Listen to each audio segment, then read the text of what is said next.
सीखने की शुरुआत श्वेतांबरी शर्मा के साथ। नमस्कार दोस्तों, मैं हूं श्वेतांबरी शर्मा और स्वागत है आपका धार्मिक कथाओं तथा पौराणिक चरित्रों से जुड़े मेरे चैनल रोली अक्षत में।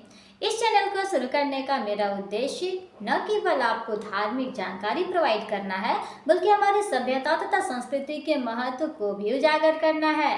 ये चैनल सभी उम्र के लोगों के लिए काफ़ी बेनिफिशियरी है, क्योंकि इससे न केवल आपको धार्मिक जानकारी मिलेगी, बल्कि हमारी सभ्यता तथा संस्कृति के महत्व को भी समझने में काफ़ी आसानी होगी। दोस्तों, आज अहोई अष्टमी का व्रत है। चारों ओर अहोई माता की पूजा अर्चना की जा रही है। उनका कृपा दृष्टि और आशीर्वाद को प्राप्त किया जा रहा है भक्तों के द्वारा। ऐसे में महिलाएं अपने बच्चों की दीर्घायु की कामना के लिए, लंबे जीवन की कामना करने के लिए, अच्छे स्वास्थ्य के लिए माता अहोई की पूजा अर्चना कर रही हैं, ताकि उनके बच्चों के जीवन में जो भी समस्याएं हैं, जो भी बाधा विपत्ति है, वो बिल्कुल छट जाए उनके मार्ग से, उनका मार्ग सुगम हो जाए, उनका जीवन जो है विपत्ति रहित, विघ्न रहित, निर्बाध रूप से, सुचारू रूप से चलने लगे और उनके जीवन में सुखी, शांति, खुशी, धन, सम्मान, समृद्धि, यश, कीर्ति की बारिश हो। इसी मनोकामना को लेकर के माताएं अपने बच्चों की रक्षा और उनकी सहायता के लिए इस अहोई अष्टमी के व्रत को बहुत ही ज़्यादा श्रद्धा, भक्ति, विश्वास, आस्था के साथ कर रही हैं।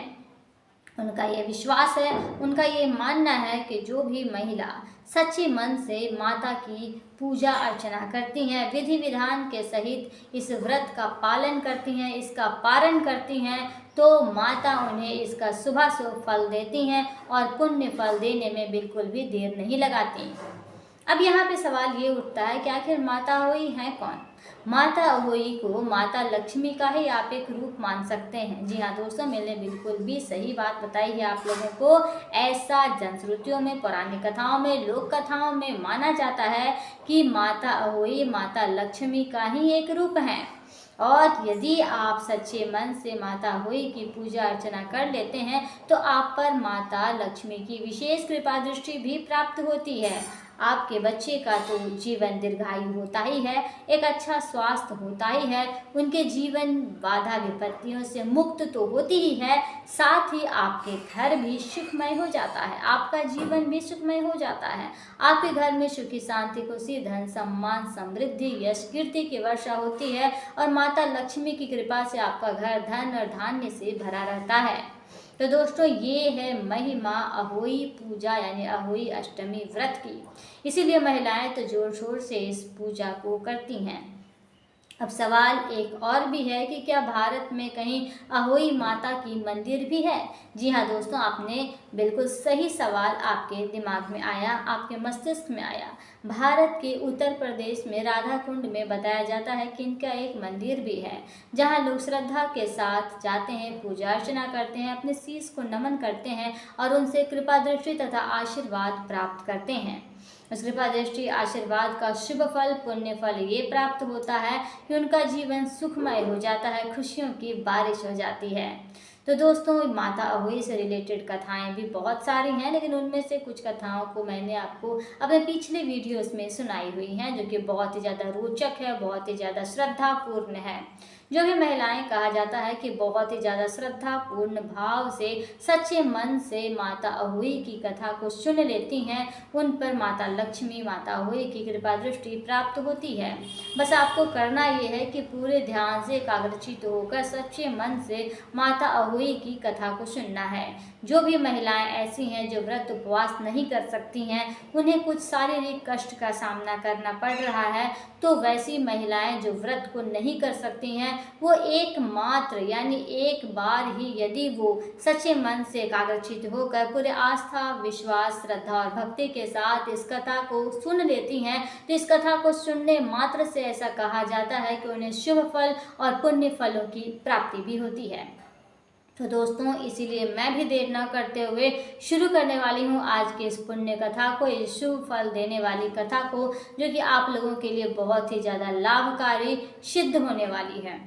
तो दोस्तों, शुरू करती हूँ आज की इस महत्वपूर्ण और रोचक कथा को।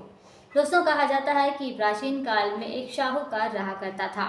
शाहूकार बहुत ही नेक हृदय था, सच्चे दिल वाला व्यक्ति था। कहा जाता है कि वो थोड़ा सा धार्मिक प्रवृत्ति का भी था और लोगों की मदद भी किया करता था। शेठ साहूकार होते हुए भी उसमें दुर्गुण बहुत ही कम थे। एक बार उसका विवाह हुआ। विवाह होने के पश्चात उसकी पत्नी घर पे आई। घर पे आने के बाद साहूकार का उनकी पत्नी के साथ गृहस्थ दाम्पत्य जीवन बहुत ही अच्छे से चल रहा था। जी हाँ दोस्तों, उनका गृहस्थ जीवन, उनका दाम्पत्य जीवन बहुत ही अच्छा चल रहा था। खुशियों के साथ उनके जीवन कट रहे थे।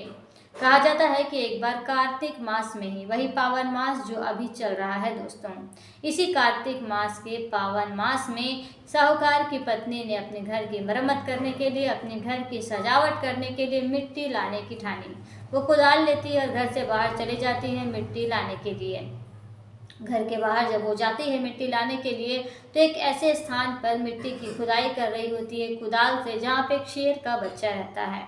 शेर का बच्चा आता है, उस साहूकार की पत्नी से थोड़ी सी लापरवाही हो जाती है और उसके पश्चात वो जो है उस शेर के बच्चे को आघात पहुंचा देती है और उसी कुदाल से उस शेर के बच्चे की तत्क्षण वहीं पे मृत्यु हो जाती है।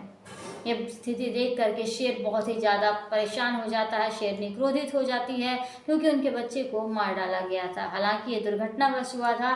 सेठ साहूकार के पत्नी ने ऐसा जानबूझकर बिल्कुल भी नहीं किया था, अनजानवश हो गया था। लेकिन फिर भी सेठ की पत्नी को उस शेर ने अभिशाप देने का काम किया। उसने कहा कि जिस प्रकार मेरे बच्चे की मृत्यु हुई, मैं रो रही हूँ, बिलख रही हूँ, दुखी हूँ, उस तरह हाल तुम्हारा भी हो जाएगा। तुम्हारा हाल भी यही होने वाला है। मैं तुम्हें ये अभिशाप देती हूँ। ये सुन करके साहूकार की पत्नी वापस घर चली आती है। हालांकि दीपावली का उत्सव मनाती है, घर की मरम्मत करती है, लिपा पोताई करती है, सुंदर से अपने घरों को सजाने का काम करती है और उसके कुछ समय के पश्चात ही वो गर्भवती हो जाती है। गर्भवती होने के पश्चात जब उसने अपने बच्चे को जन्म दिया तो मृत्यु के मुख में वो बच्चा समा गया। इस तरह करके वो बार बार गर्भवती होती रही, बच्चे को जन्म देती रही, लेकिन बच्चे मृत्यु को प्राप्त होते चले गए। इससे सेठ साहूकार और उनकी पत्नी बहुत ही ज़्यादा दुखी, उदास, परेशान और हताश रहने लगी। अंत में उन लोगों ने तीर्थ यात्रा पर जाने का फैसला लिया। तीर्थ यात्रा पे वो जा रहे थे। जाते जाते उन्होंने ये सोचते हुए जा रहे थे कि अब हमारे जीवन में रखी क्या गया है, हमारे वंश परंपरा को आगे आखिर बढ़ाएगा कौन, हमारा जीवन चलेगा कौन, कैसे, किसके सहारे हम अपना बाकी का जीवन काटेंगे। हमारे जीवन में जो सुख का जो कारण था, जो सुख का जरिया था, वो है हमारे बच्चे, और हमारे बच्चे ही जीवित नहीं रहते हैं तो आखिर हम दोनों पति पत्नी, हम दोनों दंपत्ति आखिर जीवित रहकर क्या करेंगे। ये सोचते हुए वो लोग जा रहे थे। उन्होंने कहा अंत में हम दोनों आत्महत्या भी कर लेंगे, ऐसा भी उन्होंने ठान रखा था। उसके पश्चात कहा जाता है वो चलते चलते थक जाते हैं और एक जगह बेहोश होकर भी गिर जाते हैं। ये घटनाएं देखकर ईश्वर को उन पर दया आ जाती है। ईश्वर को जब उन पर दया आ जाती है तो ईश्वर उन्हें होश में लाने का काम करते हैं, उन्हें दर्शन देते हैं। वो दोनों ईश्वर के चरण को पकड़ लेते हैं, अपनी सारी दुखी कथा व्यथा कह सुनाते हैं। ईश्वर ने उन्हें कहा कि तुम्हें बस कुछ भी नहीं करना है, एक तो तुम गाय की सेवा करो और दूसरी माता अहोई का व्रत करो, जो कि कार्तिक मास के चंद्रमास के अष्टमी तिथि को मनाई जाती है।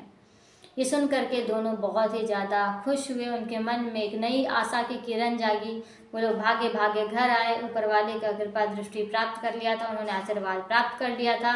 घर आते हैं और गौ की सेवा करते हैं, यानी गाय माता की सेवा करते हैं। और उसके पश्चात यही अष्टमी तिथि को, जिसे कि हम अहोई अष्टमी कहते हैं, माता अहोई की पूजा पाठ करते हैं। पूरे विधि विधान के साथ में नियमों का पालन करते हैं, व्रत को तोड़ते हैं, पारण करते हैं और उसके पश्चात माता अहोई उनसे प्रसन्न हो जाती हैं। माता अहोई उनसे प्रसन्न होती हैं, उन्हें पुत्रवती होने का आशीर्वाद देती हैं। तो दोस्तों, तभी से ये अहोई अष्टमी की पूजा की परंपरा शुरू हो जाती है। और कहा जाता है कि अहोई अष्टमी की पूजा करने से न केवल बच्चे दीर्घायु होते हैं, स्वास्थ्यवर्धक होते हैं, बल्कि माता लक्ष्मी की भी कृपा दृष्टि साथ में प्राप्त होती है और घर धन धान्य से भर जाता है। जीवन में सारी परेशानियां, सारी बाधाएं, सारी विपत्तियां दूर हो जाती है, जीवन सुखमय हो जाता है और आपके जीवन में सुखी शांति खुशी धन सम्मान समृद्धि की बारिश हो जाती है। यश और कीर्ति चारों ओर फैल जाती है। तो दोस्तों, ये महिमा है अहोई अष्टमी की व्रत का, ये महिमा है अहोई अष्टमी व्रत कथा को सुनने का।